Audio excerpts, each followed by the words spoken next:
Let's see. I think I can pull it up here. Amazing. And you both have sharing options, so go for it. Yeah. Awesome. I'll just tell you when to move. If you're going to share it, I'll just tell you when to move along. Perfect. Hi, everyone. It's wonderful to be here. Thank you so much for joining us today and giving us the opportunity to come and talk to everyone. Just a little bit about myself. My name's Sam Cloud. I am a native Arizonan. I was born and raised here. I've lived here all my life. One of my most favorite things about Arizona is just how beautiful and diverse it is. So I'm here today to talk to you a little bit about Greenlight America, which is the organization that I'm a part of, working in conjunction with Tim and a number of other organizations across the state. So a little bit about Greenlight America. I'm the clean energy organizer for Arizona for Greenlight America. And Greenlight America is basically a mobilization organization. So what that really means is that we work with partners locally in counties and cities across the state, but we work across the country. So we organize in a number of different places around the country. I just happen to be the Arizona person. And what we do is we partner up with different groups to try to work to push clean energy projects through and be built in communities where they'll benefit the community. We are independent, we're a nonprofit organization. So that also means that we don't take money from developers. We're completely nonprofit.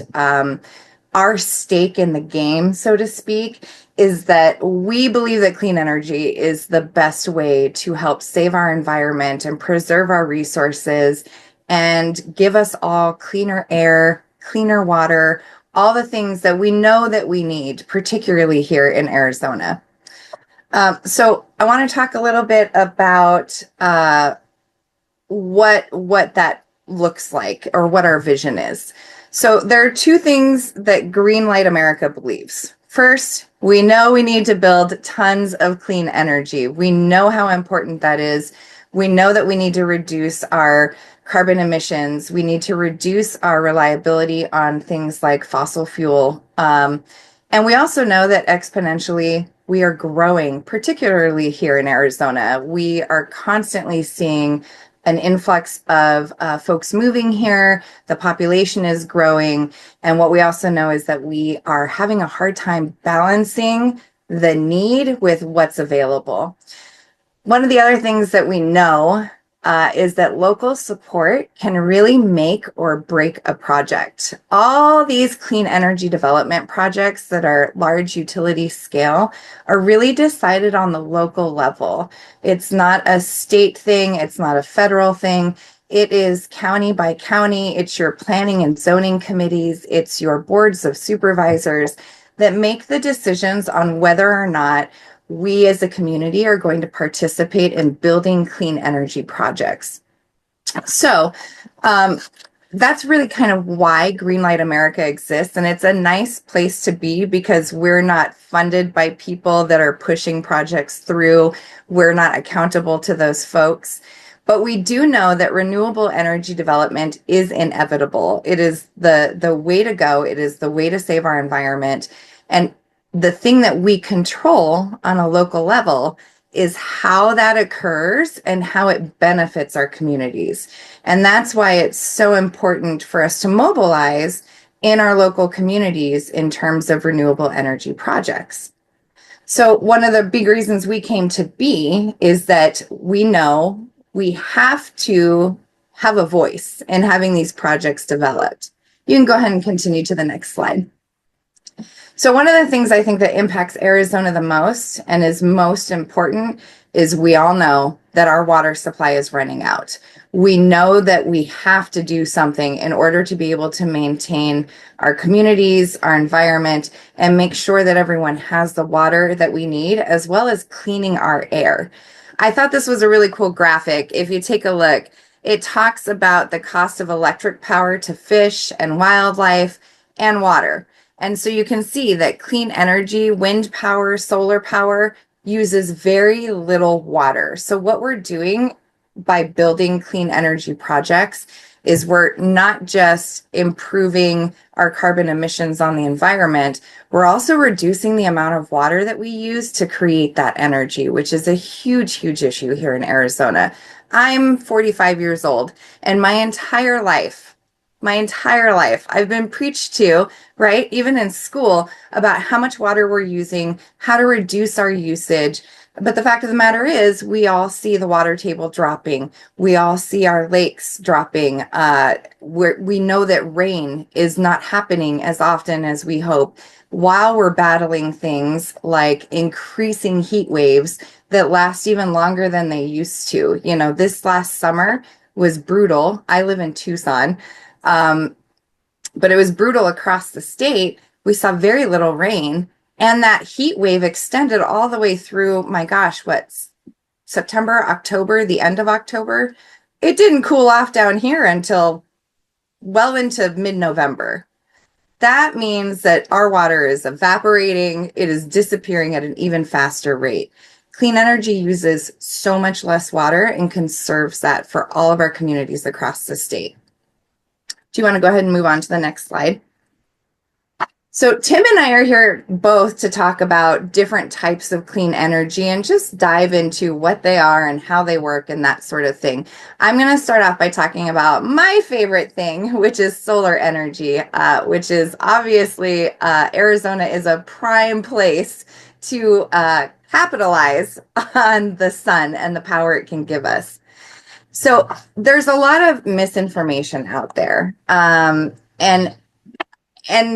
part of, talking with folks like you and giving information like this is because we want people to be educated and informed, but to also feel comfortable talking to your families, your friends about what clean energy actually looks like, what the pros are, and sort of reducing that misinformation that's out there.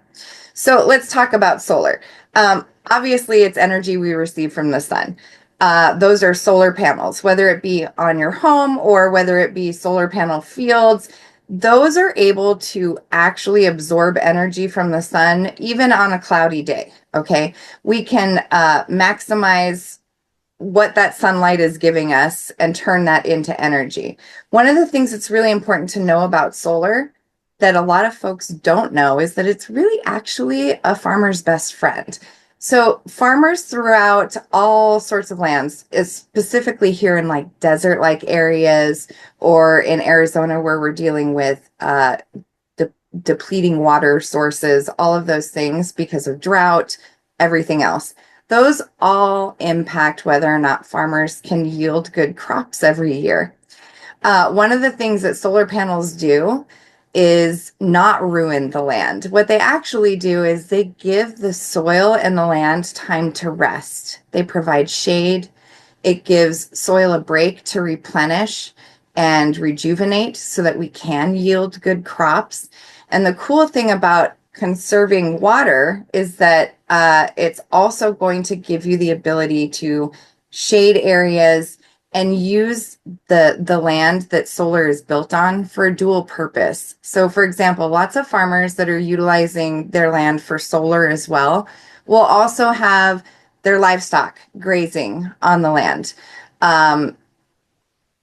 It gives the opportunity to use it for a dual purpose rather than just be there for the solar panels.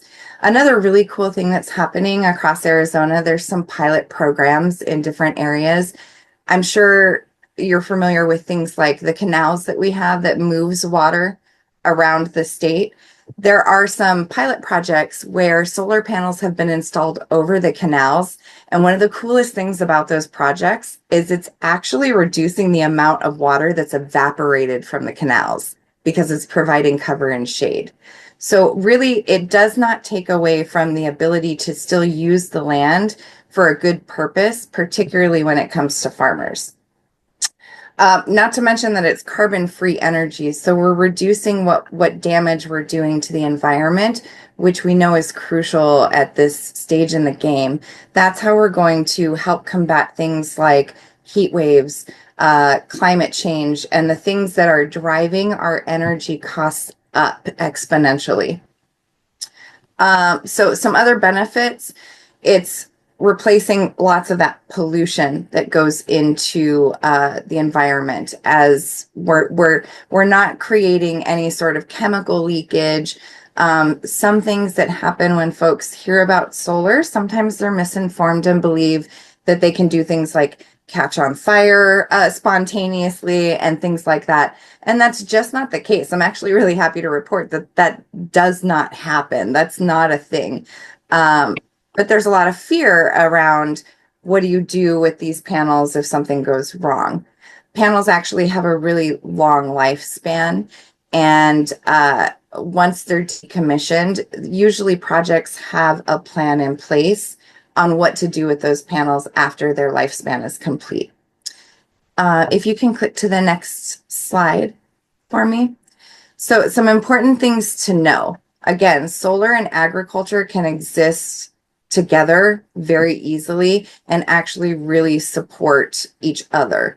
It's also something that only takes up a tiny fraction of US farmland. So when we have those dual use approaches, farmers can grow crops, they can graze livestock under or alongside and restore the soil that they're growing on.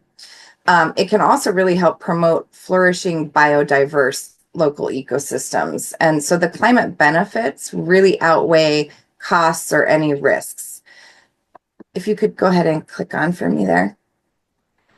It does not increase things like our water use pressures. Again, solar uses so much less water than any other type of energy that we have going on related to fossil fuels.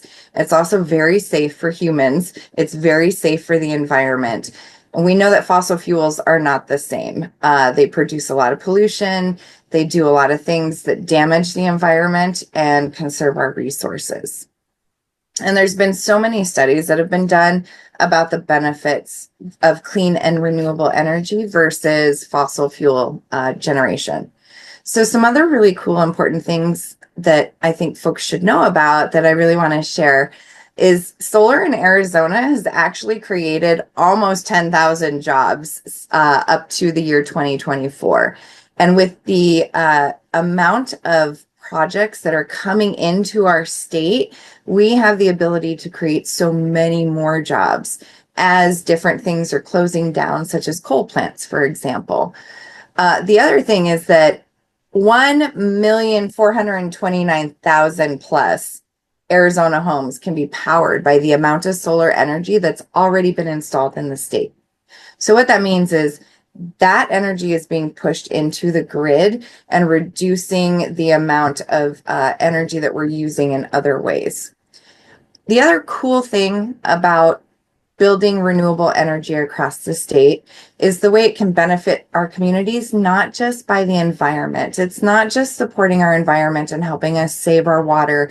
It's also generating a ton of tax revenue that benefits our communities. So what that means is when the tax revenue is created and is distributed, we're doing things like dumping that money into the education system, which is a huge concern right now. That money is going to help repair and build roads. It's funding a number of public resource things that we need. Fire stations, police, all of those things. That tax revenue is generated and goes right back into the community and helps support our communities be strong. Arizona is actually ranked 5th for the solar capacity out of all the states in the US, because as we know, we have a ton of sun. We have a ton of sun here, and it can generate a whole lot of energy and really help us clear up our environment. Can you move on to the next slide? I'm going to go ahead and turn it over to Tim for a moment to talk a little bit about another type of renewable energy, which is wind. Thanks, Sam. Appreciate you sharing, and appreciate you, Missa, and everyone here for having us in your space today. My name is Tim Grubbs, and as Missa said, I'm a consultant, and I mostly work with a lot of environmental organizations and also some clean energy associations. But here I live in Navajo County, and that's why I'm kind of getting involved here because there aren't any campaigns here related to this, and it's something that is important to me, and I believe in, and that's why I'm sharing today. Want to talk about because I live in Show Low, Linden area in Navajo County, and up here in the northwest part of Arizona or northeast part of Arizona, we do have wind energy capacity as well as solar. And so wind similarly has a lot of benefits, like solar does, that actually will be helpful for the environment in the long run. One of the main reasons that I like wind energy and I support it is the low carbon emissions, and probably a lot of you are already well schooled in the science of climate change and the fact that the carbon emissions that we're putting into the atmosphere are making the environment hotter, and all the impacts to both people and wildlife and nature from those impacts. Here you can see the drastic difference between the carbon emissions, the grams of carbon emissions from coal, oil, natural gas, and then you see the huge drop when you get down to solar photovoltaic technology and also wind power, which are really low compared to gas, oil, and coal.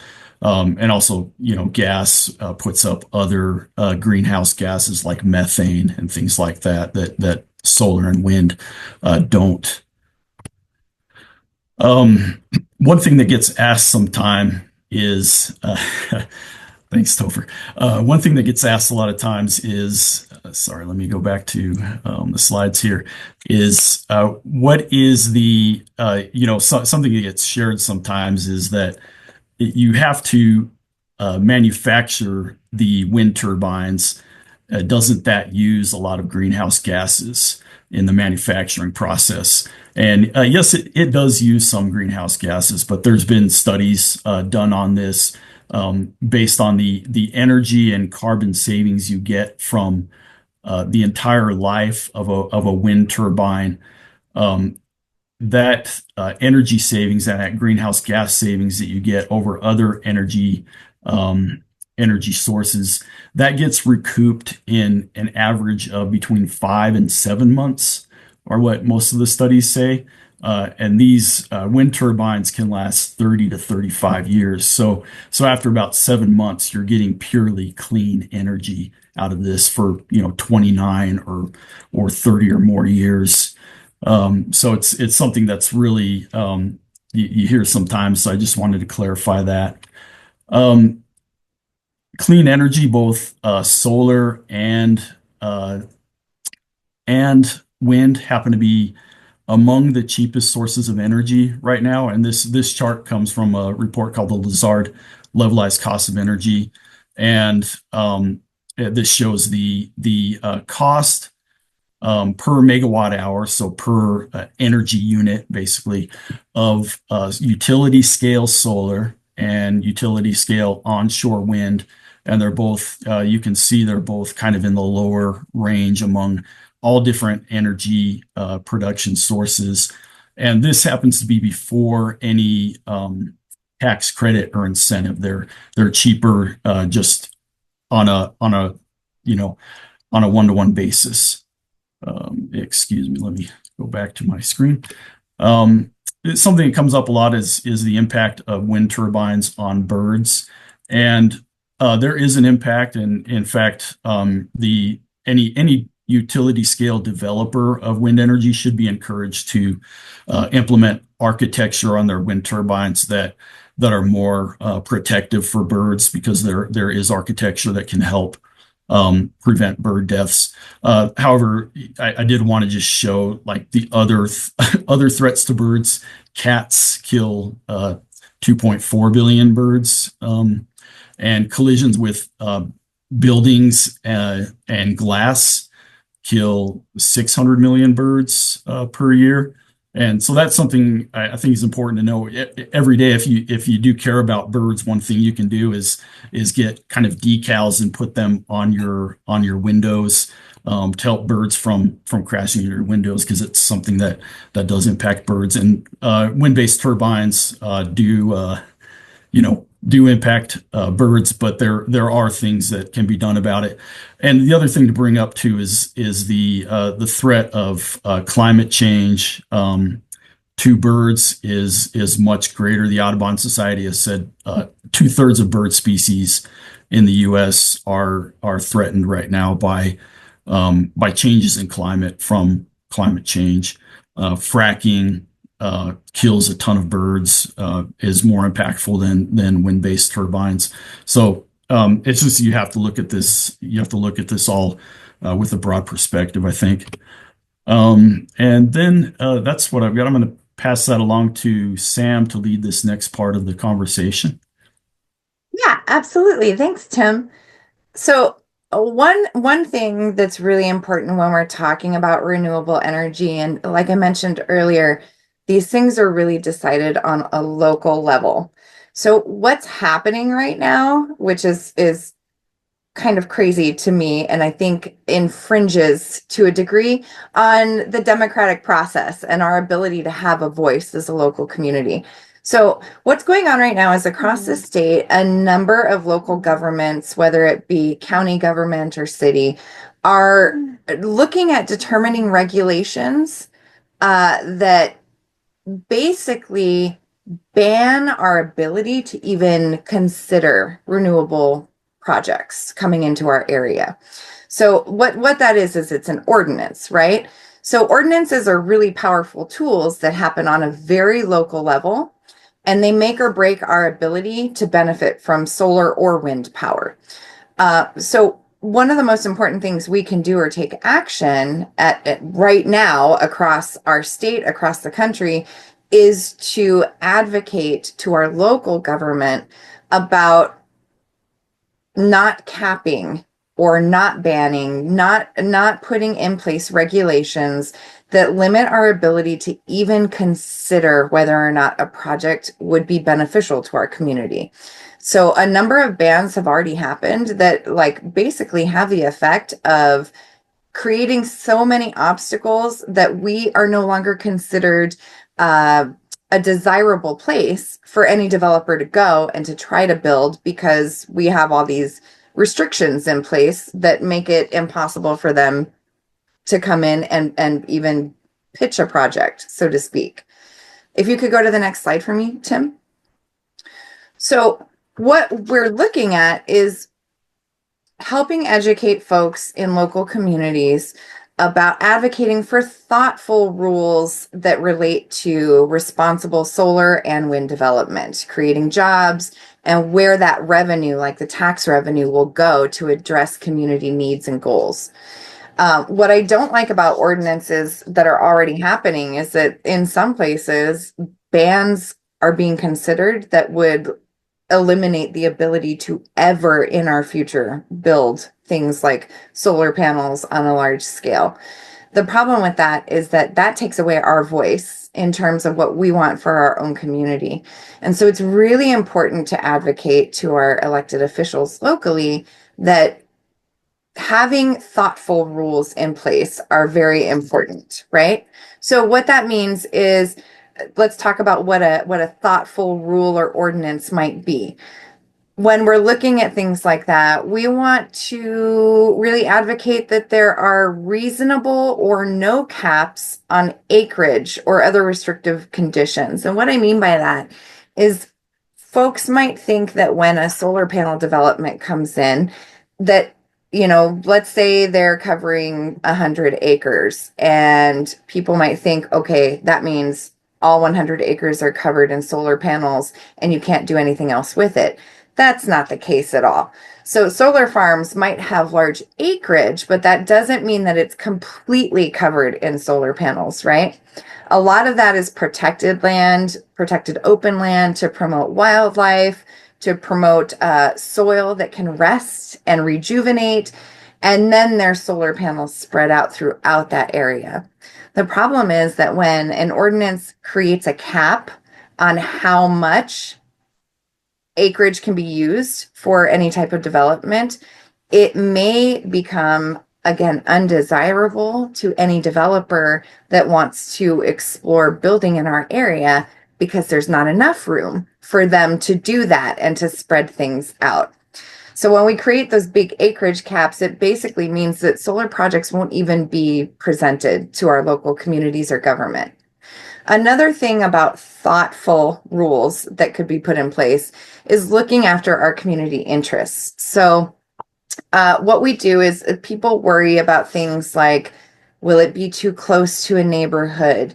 Will it leach chemicals? And we already kind of talked about that, right? That's not actually a thing, but that's a real fear that some people might experience based on misinformation that they've been fed. It doesn't contaminate water. All of those are really unfortunate framing that gets put out there. And number one, it's unfortunate because it's not true.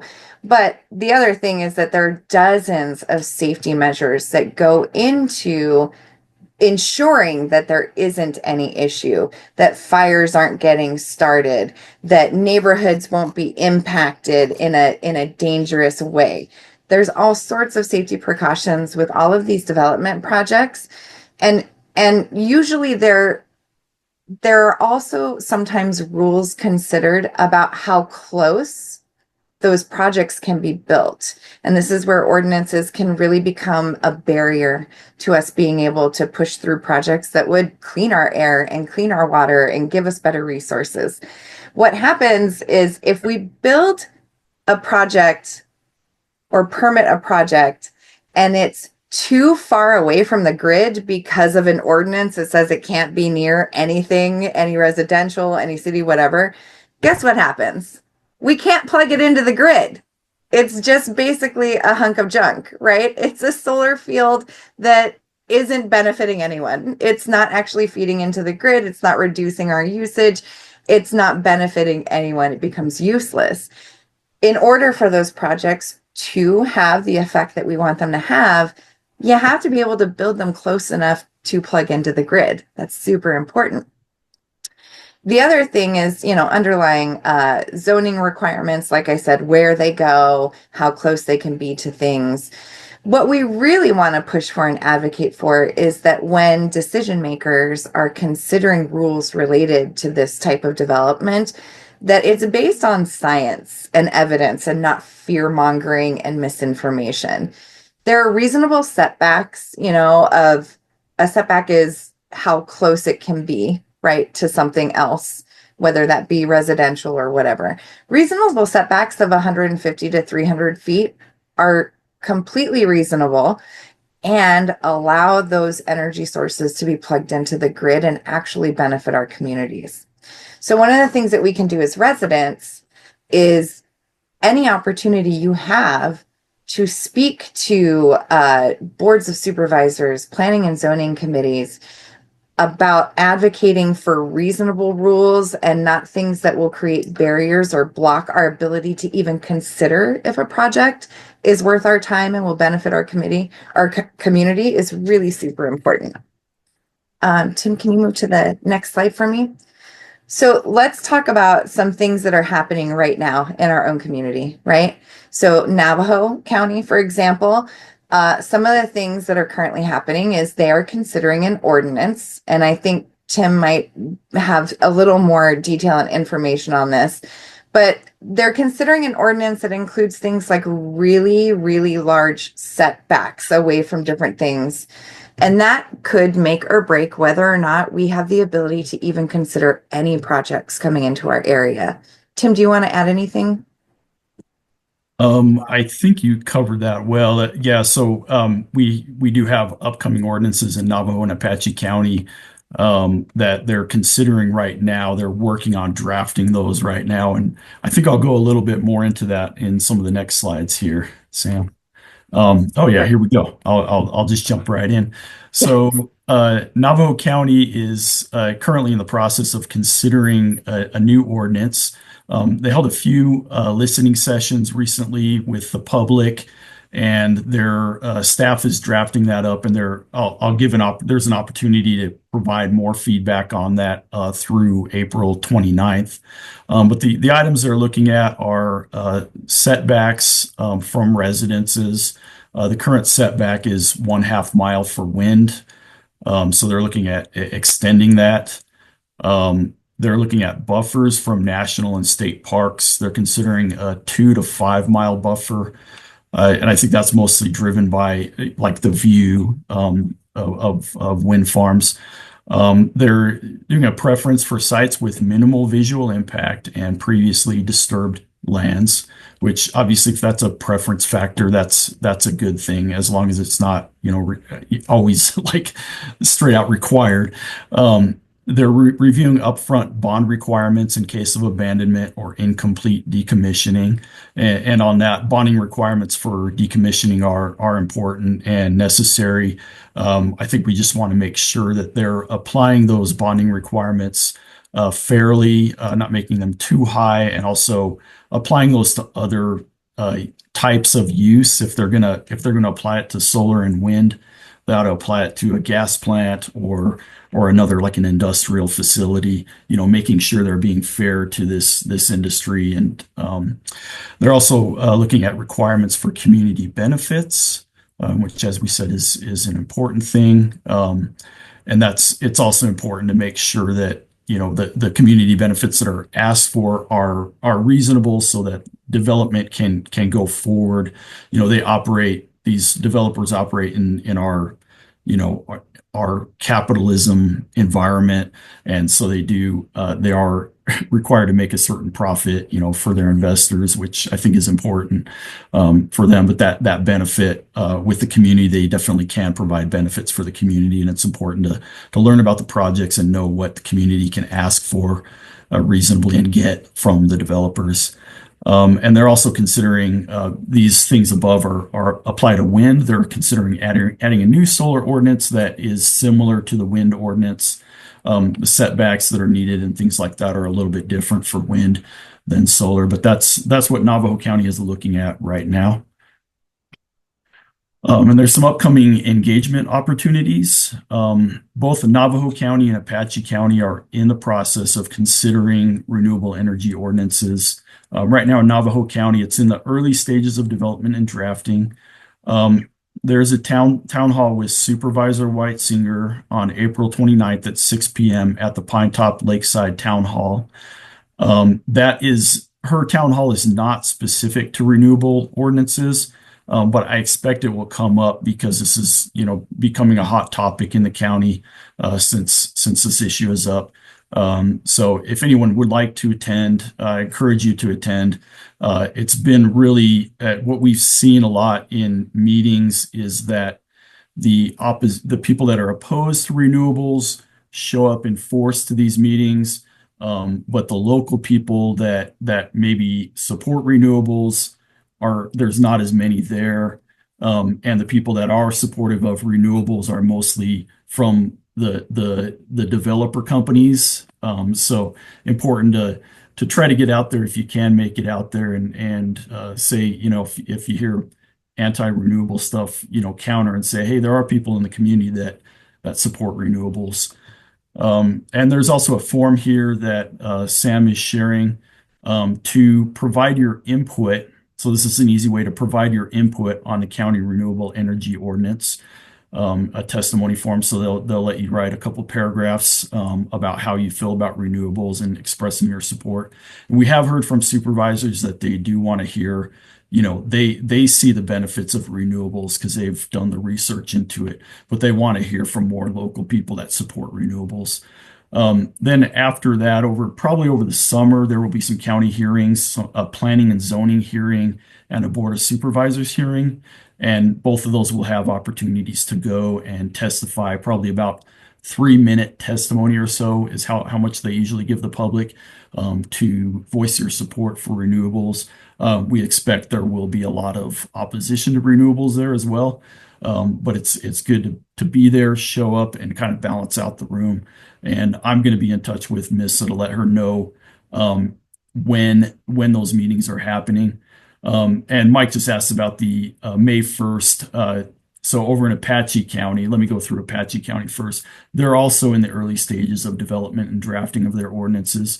There will be county hearings with public testimony happening in summer and early fall. planning and zoning hearings to officially consider these ordinances. We are hearing, and it's word of mouth right now, Mike. I haven't seen an actual agenda posted for that yet, but May 1st, there will be a planning and zoning discussion on the renewable energy ordinance. They're not very far along in the drafting of that ordinance, so I don't expect they're going to take a vote. And I'm not sure at this point on May 1st if they're going to take public testimony, but we'll find out, and I'll let Missa know so we can communicate that out to everyone. And then over summer they will have a board of supervisors hearing to vote on that in summer or early fall of 2025 is what we're expecting. That's a fairly aggressive timeline to write a new ordinance, but they may be able to meet those timelines. And let's see. We have some other resources from engagement, and we'll share these links. These are from Greenlight and all the good work they do. One of them is to get connected with Greenlight, who I've worked with a lot, and they do great work to be an advocate for renewable energy in the White Mountain region. I will say White Mountain and northwestern Arizona region will include, because not everybody's in the White Mountains here. And to let people know that you support renewable energy in northeast Arizona. And there's a link here that will tell you how to write an email to your supervisors on your support for renewable energy that we can share. And yeah, those forms are there. And thank you, Tim. Yeah, please also feel free to share all of those links with your networks, with your friends, with anyone and everyone you can. Because we really, really, really at the top of the priority list here is to ensure that we can advocate for land use regulations that responsibly allow us to consider renewable energy development and make sure that our communities get a say on what's being built as well as how we benefit from it. So, thank you. Yeah, thank you, everyone. Contact information. Sam, you got anything to close us up? Just, really thank you so much for your time. And also, please feel free to reach out to myself or Michelle or Tim or all of us.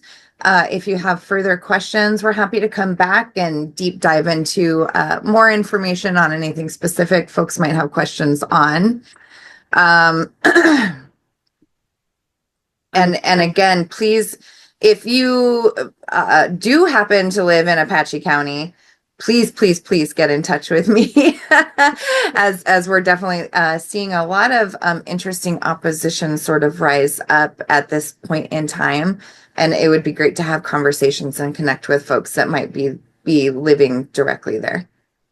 Thank you so very much for that really informative slideshow. It was super helpful to kind of put ourselves in this place and understand what we need to do as citizens to help protect our water and our air here in Northern Arizona. So I just want to let everyone know, I know a lot of folks who join us have issues with connectivity and being able to do this on a computer versus on a phone. So an email will follow up with the links provided in this presentation. So you don't have to worry about trying to switch between screens right now. We've got you covered. You'll get everything you need.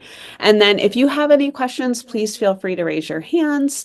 And so I have a question that I think I'd like to just kick the questions off with. What are the most important things a county can include in the renewable ordinance to ensure that these projects are feasible?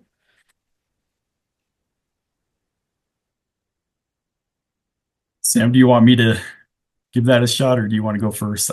I'll say what I think. I think it has to do with what we've seen in other counties that prevent renewables are like caps on acreage that are too small.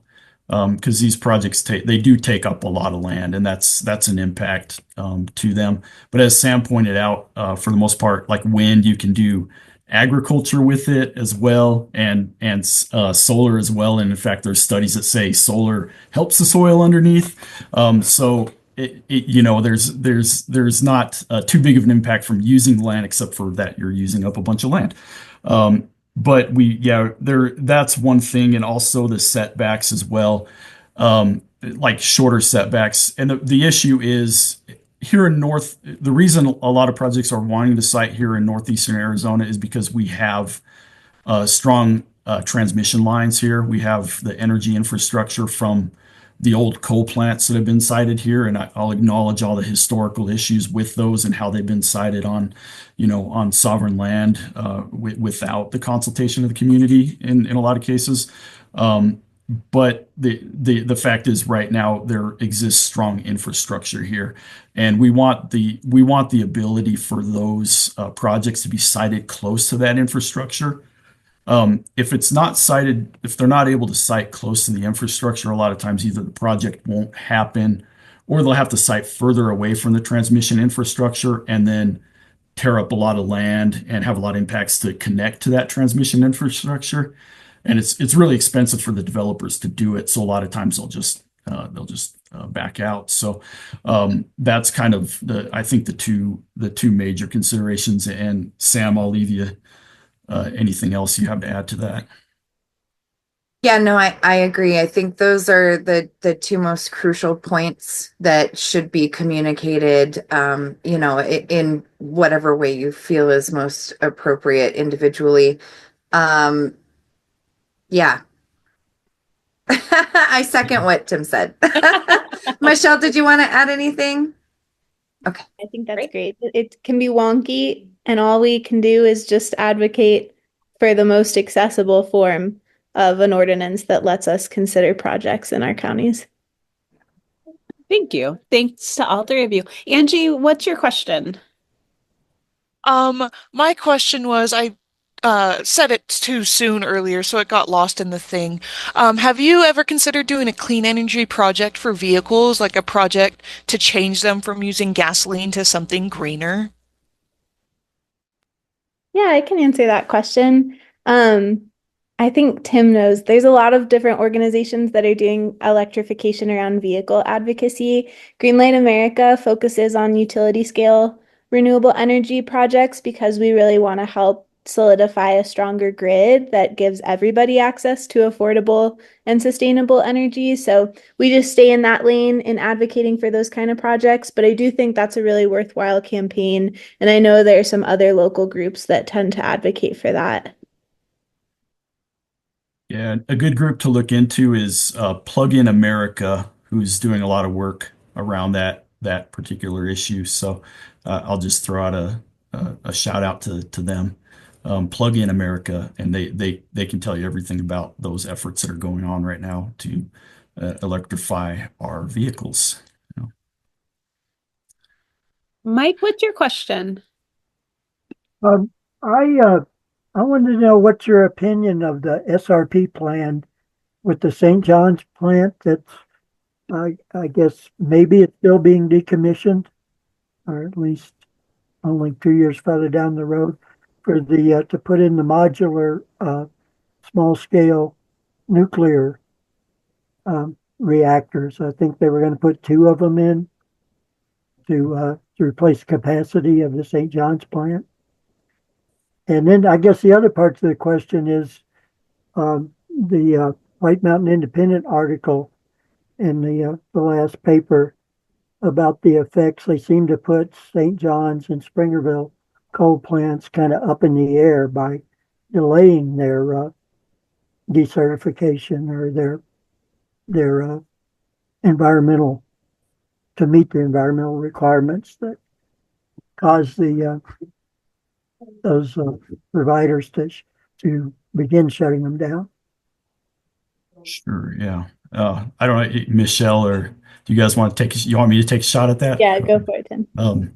And we actually do have some people on the phone that know more about the coal plant stuff than I do. I recognize Nicole Horserder's here with us from TNA, and she's been very involved in a lot of those issues. So, but I'll say coal. We kind of talked about the impacts of it before, like the negative impacts on the environment and water usage, and all that. So it does have a lot of negative impacts. And we know the president has been, he put out an executive order, encouraging coal plants to stay open or trying to keep them to stay open.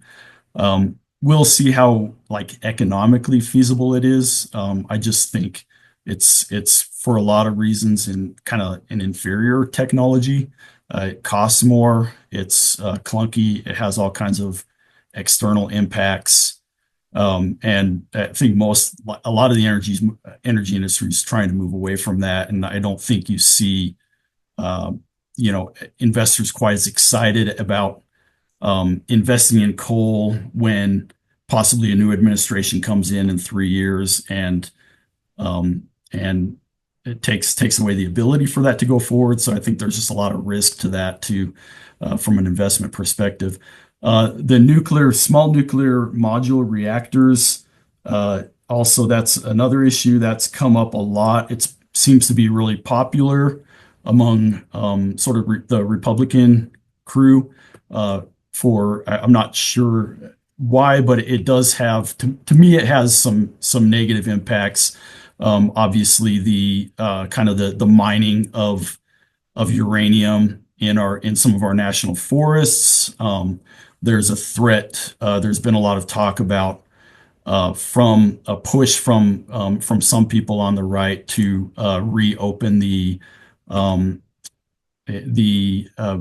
I'm going to mess up the name. It's the Navajo uh, protected space near the Grand Canyon to open that up um, to uranium mining there. And we've just talked about the impacts on like the water table and the impacts of transporting that in some cases across sovereign land.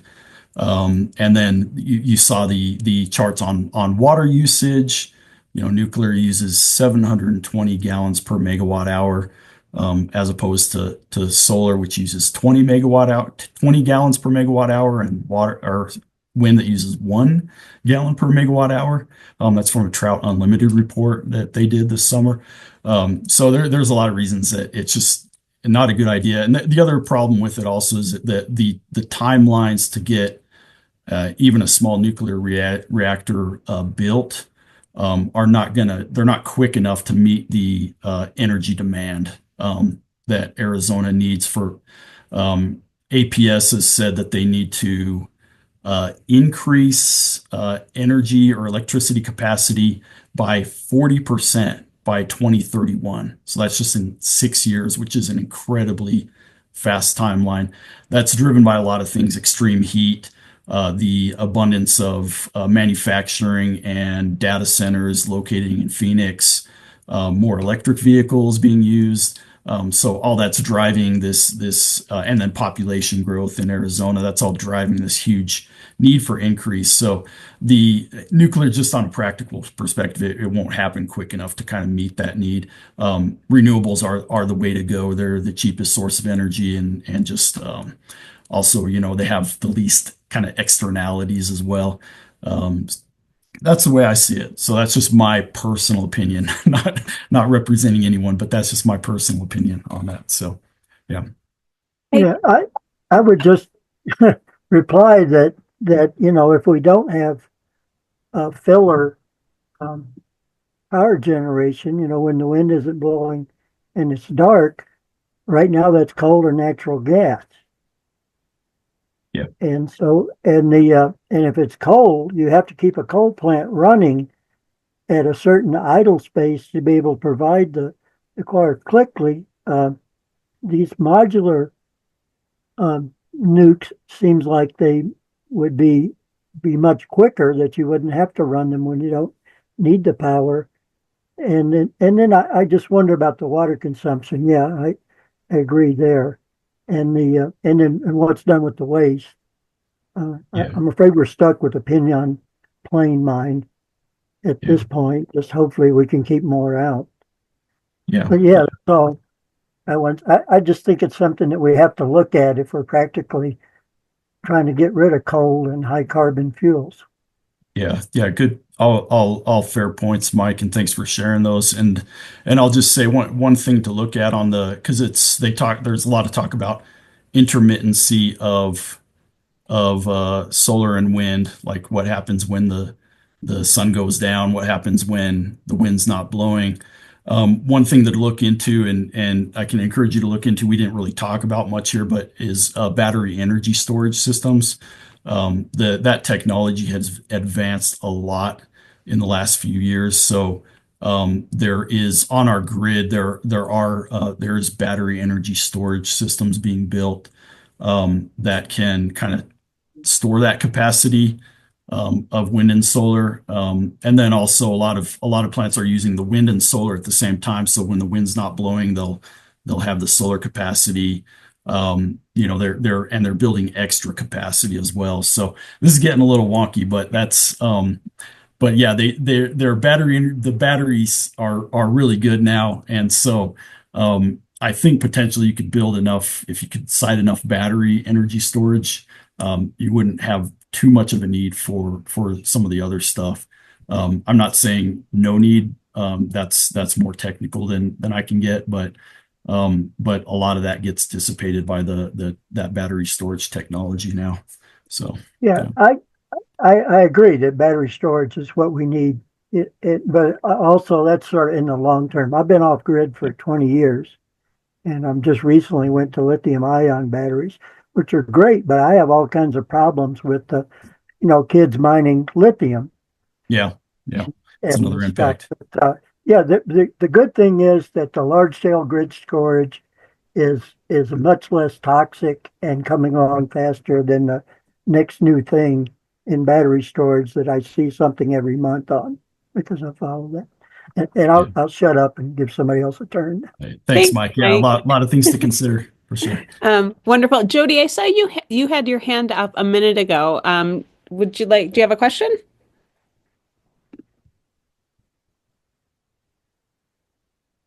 Oh, I'm sorry. With my phone, I'm keep trying to figure out how to unmute.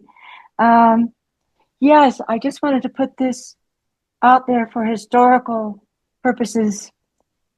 Tim and Sam.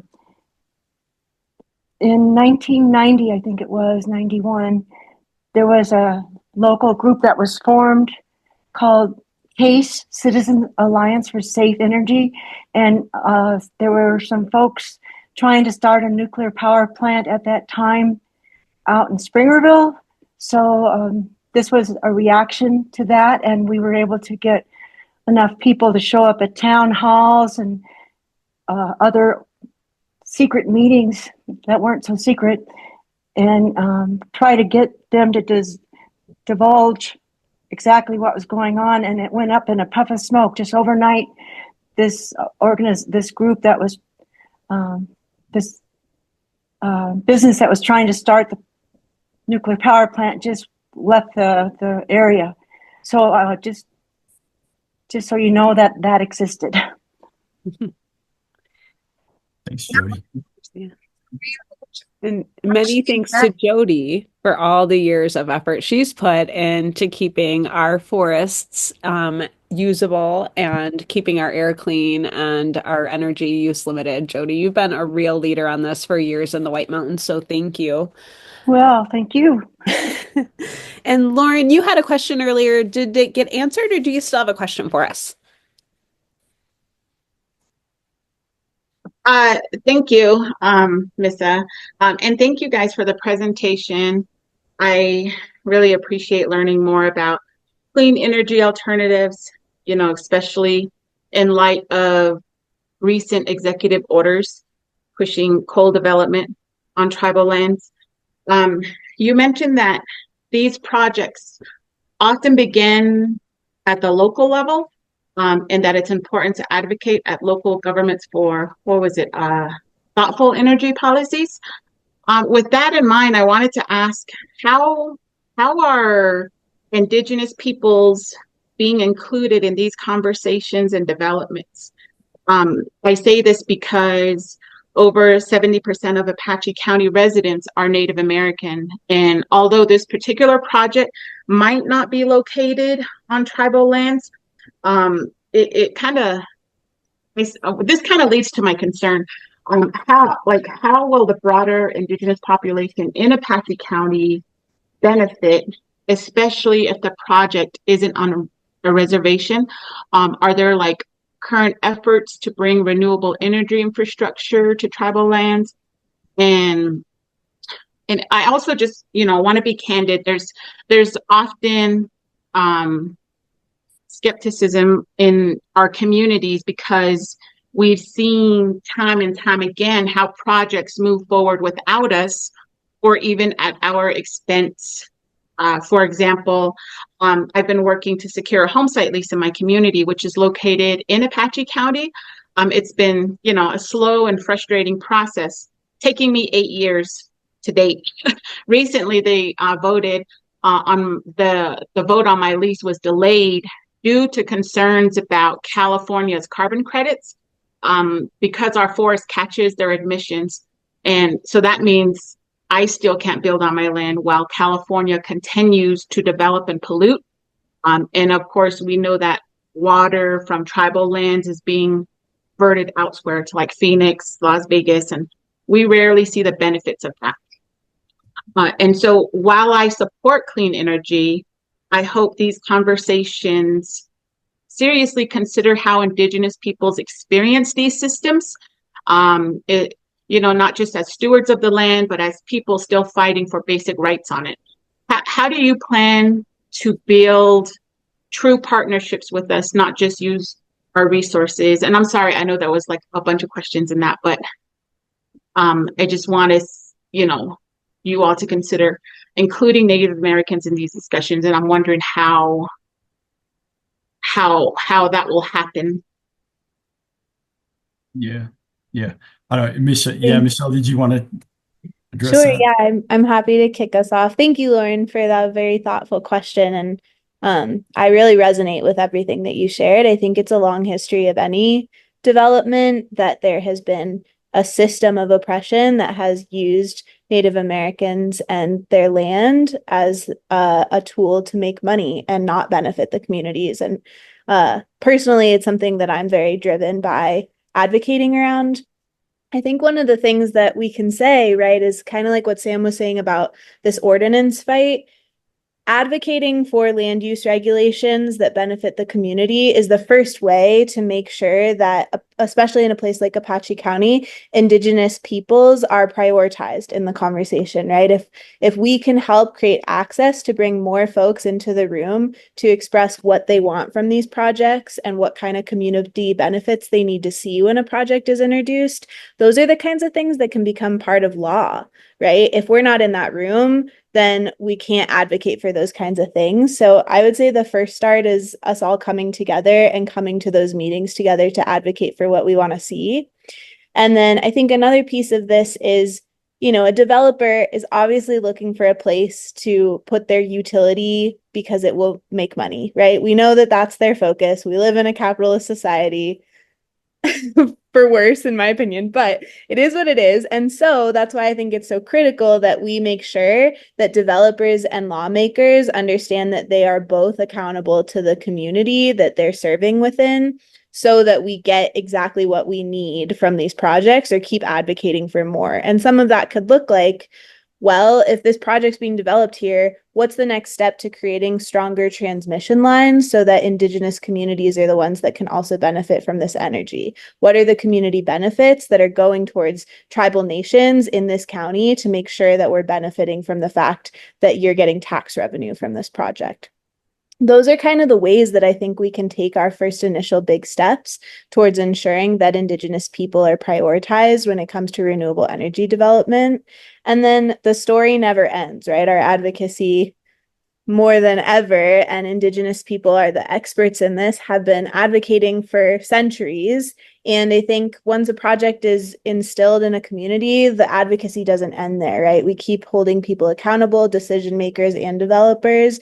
We keep advocating for more benefits to our communities and advocating for the benefits to serve those communities directly. So the solar project doesn't have to be on tribal nation land in order for a tribal nation to benefit from that energy. And that's some of the stuff that I think we can advocate for in our local government meetings.